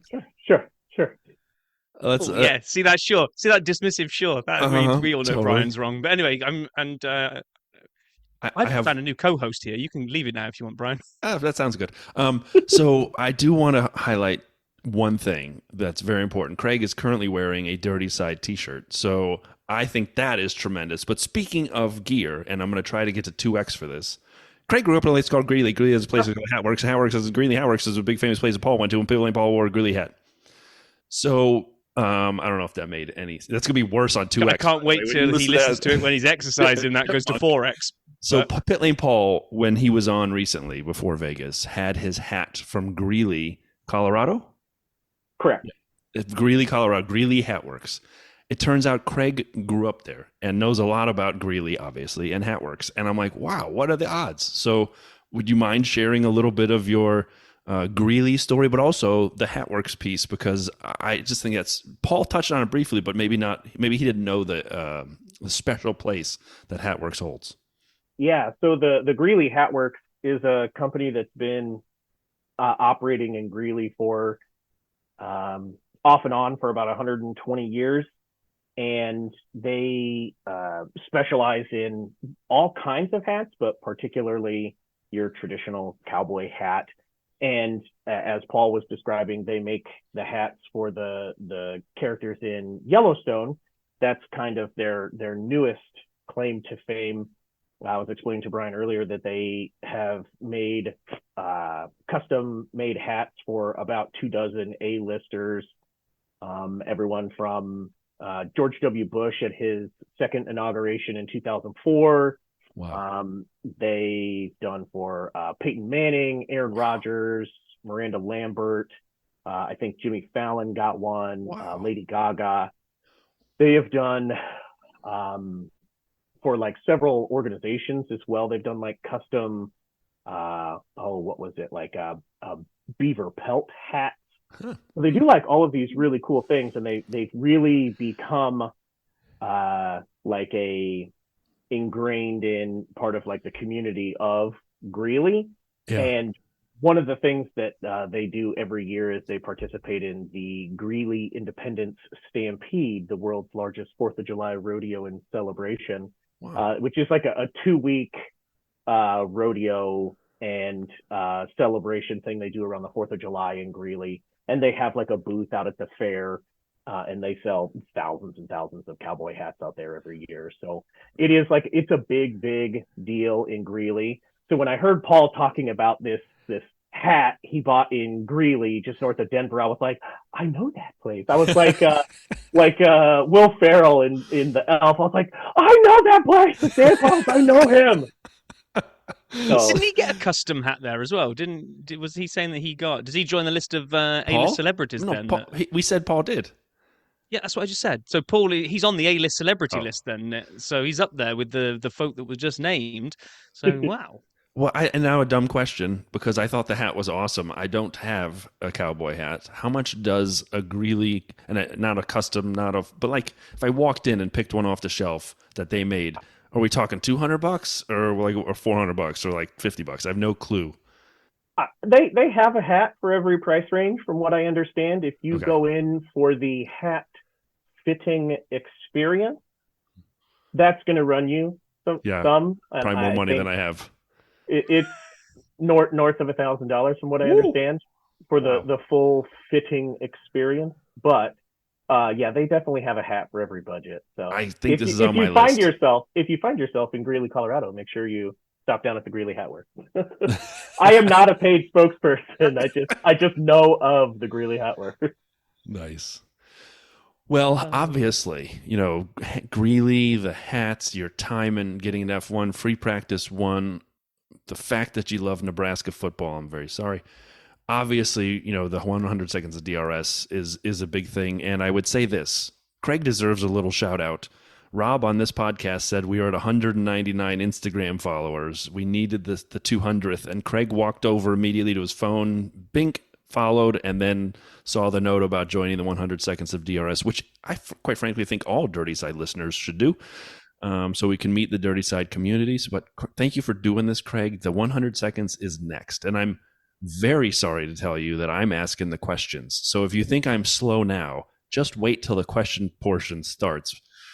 I was kind of just thinking, though, that you probably do sound a lot better when the 100 seconds is sped up to 2 times. So, but do I sound better, or do I sound normal and the person answering the questions is going too fast? I'm not sure. I mean, I'm not going to be counting to see if you better your average of 13.7, but I am going to be counted. Joking aside, I am actually going to be counted because I'm running the timer, you're running the questions. So all I have to ask, Kraig, are you ready for 100 seconds of DRS? Let's do it. Brian, are you ready to painfully read the questions slowly and maybe freestyle and actually change the words to not be the questions as are written down? That sounds perfect. Okay, right. I will count you in then, guys, and we will do 100 seconds of DRS in 3, 2, 1, begin. Kraig, the best young driver in F1 is? Oscar Piastri. What's your favorite restaurant? Ooh. Runza. First poster you had on your bedroom wall? It was definitely John Milner's 1932 Ford 5-window coupe from American Graffiti. Wow. Favorite F1 track? Spa. Great answer. Is it GIF or GIF? GIF. Yes. Mario or Luigi? Luigi. If you could add a James Bond type gadget to an F1 car, what would it be? Smoke screens, for sure. What is your favorite memory so far of F1? I was video conferencing with a friend watching Abu Dhabi 2021. Oh, no. We'll come back to that. Best F1 driver of all time, in your opinion? Ayrton Senna. Minus the whole dating a 15-year-old at the time. Best thing to do on a rainy day? Eat chili and cinnamon rolls. There you go. Those are great foods. What's your favorite food? Is it one of those two? No, I'm a sucker for prime rib. Wet race or dry race? Wet. What is it about F1 you enjoy the most? The speed. Mustache or mullet? Both? Yes. That is correct. What's your favorite non-F1 sport? College football. And Nebraska's your favorite team? Yes, sir. Rob, there's a question that I don't have on the thing. Till the day that I die. Cable. And that's time, because Brian inserted the extra one. Great job, Kraig. Great job. I'm sorry, Rob. Now you're going to have to, next time for the second 100 episodes, you'll have to have a question on there. So Nebraska's your favorite team? Oh, man. So we had one awesome. We were going to revisit, and now I was so busy on trying to ask questions quickly that I forgot. What was it, Rob? I made a comment about it. Kraig, do you remember? Yeah, I was video conferencing with my buddy watching Abu Dhabi 2021. We had been kind of chatting all throughout 2021, just like watching, because it was so exciting throughout that whole season. Yeah. And we were like trying to like get together early one morning to just like video chat and watch a race together. And like towards the end of the season, we were just like, hey, let's just like get together and watch a race. And we just so happened to pick the last race of the season. And we were just like, what's going to happen now? What's going to happen? So we almost started a podcast after that, but couldn't quite make it happen. Wow. That was our first episode. That was our first one. So we did. I know. I had a lot of friends who had not watched Formula One before, and during COVID, it reignited my flames of passion for Formula One. And then I love Drive to Survive. So I got some of my friends into Drive to Survive during COVID in the 2020s, but really into 2021 when the Lion Kings and other things had kind of, or not Lion Kings, Tiger Kings and all those things, had Squid Games had all gone, and it was time to get back into sports. I got people on F1, and a lot of them watched the first time Abu Dhabi because of the hype. Winner takes all, and this, that, and the other. And then they were texting me, is this how it normally goes? I'm like, no. Sorry about that. Yeah. Quick question for you here, and this is in no way, because you know we don't like to gatekeep on this here pod, but I am always interested, when you find a sport within the last couple of years, and you mentioned Ayrton Senna was your favorite driver, how much have you kind of dived back into... There's so much on the calendar these days. It feels like when I was growing up, there was only say, I don't know, whatever it was, 12, 14 races on the calendar. So there was the big void of nothingness where you could go back and watch some old stuff. These days, there's so much wall-to-wall F1. Are you managing to go back and kind of watch some older stuff and dive into that? So it was just in the past 18 months or so that I signed up for F1 TV. And so I could get so now when I'm exercising in the morning, I'm watching some of the like 10-minute highlights of every race from some of those older seasons. So that's how I'm getting back to watching some of those like older highlights of older seasons and stuff. And I ended up going back and watching all of the 2009 season before I watched the Braun documentary just recently. So I kind of had a good idea of everything that was happening before I went and watched the documentary. Oh, that's awesome. That's awesome. I love that. Yeah. It actually, you just gave me an idea, and I hope you did for all the listeners. I just started running again. I'd torn my calf muscle, and it's cold now, so I'm inside. And so what I did last winter was I would watch something dumb on YouTube on mute, and I'd have music going in my headphones because it's early in the morning and my kids are sleeping, my wife's sleeping. But why don't I have F1 TV? Why am I not watching F1 TV? Like, you changed my life starting tomorrow morning, Kraig. Thank you. Yeah. I shall do that.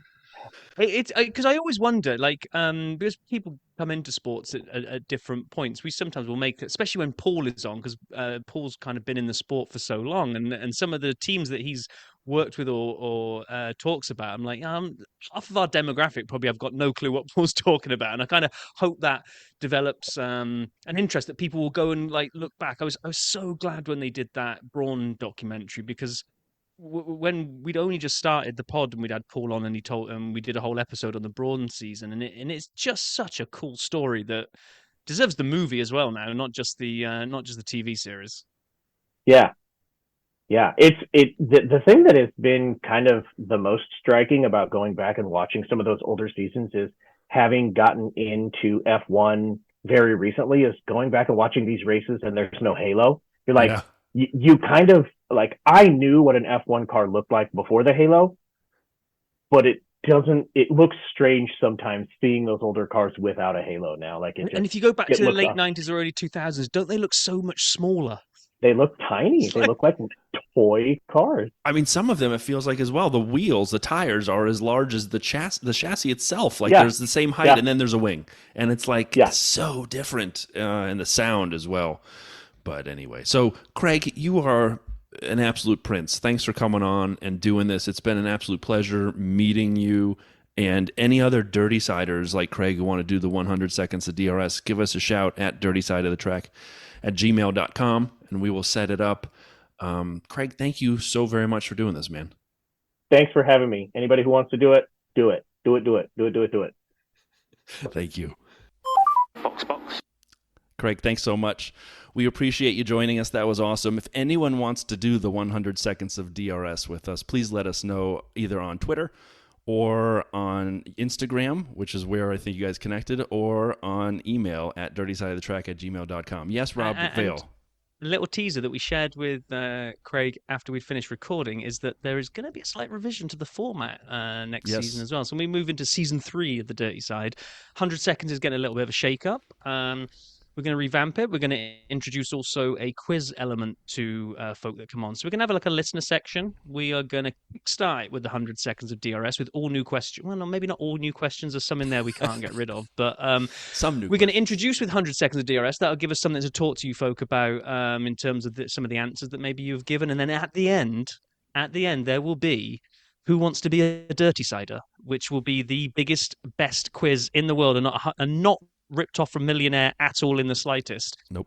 Where the prize, grand prize, and what a prize it is that the winner will come on and be a guest host with me and Brian for an episode of the winners choosing to come on and be with us. So and there might be some merch thrown in there. We haven't decided yet, but new format is coming. If you've been on DRS before, the gates are wide open. You can reapply. It doesn't matter if you've been on DRS before, because it's going to be new questions, new format, new season. And so as we plug, Brian, it was a great plug. Right. I loved it. As we close, I'm going to turn to these 4 guys and see if they have anything they want to plug, because I know a lot of you have things that you may want to highlight. So Rob Reed, I know you've got a large presence in various places, but I'm going to start with Lee, because I know, Lee, you stream a lot of games, and is there a way people can follow you and where they should do that? And as a Nimrod, think of anything you'd want to highlight. And if you don't want to highlight anything in particular, just make fun of Vale. So Lee, back to you, sir. Your turn. Yeah, like Brian says, I do a lot of streaming on Twitch. Follow me on twitch.tv at insanely13. I'm also on YouTube as well, on the same at insanely13. Awesome. We'll tag you in the show notes as well for anyone that wants to find Lee. Mr. Reed, anything you'd want all the listeners to follow you on or know about? Yeah, just the Forbes column. Look on Forbes.com or search for Forbes Rob Reed, and you'll come up with my column. Thank you. Still haven't read an article on there yet about like best podcasts in Formula One. He's talked about us twice. What are you talking about? I haven't had a whole episode, what's called That's dedicated right, yeah. to this, Brian. I have that one. I also the story that I'm working on in my head right now is basically why Americans should be fans of McLaren. I'm going to make a compelling case, like as Americans are being introduced to the sport through Drive to Survive, they have this choice to make, like, who am I going to be a fan of? I'm coming into the sport for the first time, and I would argue that McLaren makes the most sense for Americans, partly because of Zach Brown, partly because of the history of the team. If you're ever looking for a Andretti financing story, I have all the background in my head. We could talk offline. All right, yeah. As a Nimrod, now feel free to highlight anything you'd like, or like I said, just rip into Vale. I have 2 highlights. One, I think, for the season, and one for this particular episode. For the season is Oscar Piastri's mom's tweet. I think yes. That's something that deserved more time on this podcast and we didn't get to speak about. The second one is that we really underappreciate Rob Vale's mathematical skills. I mean, if we wind back to right to the beginning of this podcast when he said that every trilogy has a 3rd part, and I think I'm still taking it on. I'm hoping I'll get the book on it and see where it takes me. Nimrod, anything you'd like to add, sir? I'm not sure if I'm pleased or disappointed that there wasn't a bold statement for next year, considering how wrong we were. Keep your powder dry. We will be doing a pre-season at some point, so you get ready to make some bold predictions. Maybe I have time to make my claim even bolder. You're going to have to go some way to be more wrong than you were this time around. I didn't say more wrong, I said more bold. Well, that's one and the same. True. So with that, I just want to thank... the wheel of an F1 car. You guys are all great. Lee, thank you. Nimrod, thank you. Az, thank you. And Rob, thank you. This was a lot of fun. You guys are all the best. And it made hanging out with Vale tolerable for me for the last hour. So thank you so much. Like we said, next week I previewed briefly, it's the Dirty Side Awards, also known as the Dirties. We will be dressed up with trophies, or we'll just be in T-shirts like normal. Who knows, one or the other. I think we should roll out the tuxes again, like we did for the 100th episode. I think because it's the biggest award show of the year. There will be, keep your eyes peeled on Twitter and Threads, because we will be doing 2 sets of awards. There will be awards given out by myself and Brian, and there are going to be 4 awards given out decided by listener votes. So there'll be 4 polls coming out between now and next week. Keep an eye out, vote for them, share them with your friends, make your friends vote in them, because this is going to be the biggest award show of the year. Fact. It'll definitely be better than prize giving. Well, we're not going to have. We're not sure about that. Not as much cringiness on our version, I don't think. So we'll see. Nice, well said, Lee. Everyone, thank you so much for listening. As always, we hope you have a wonderful holiday season. Be safe, be healthy, have some fun, unplug, and we will talk to you all in a week's time.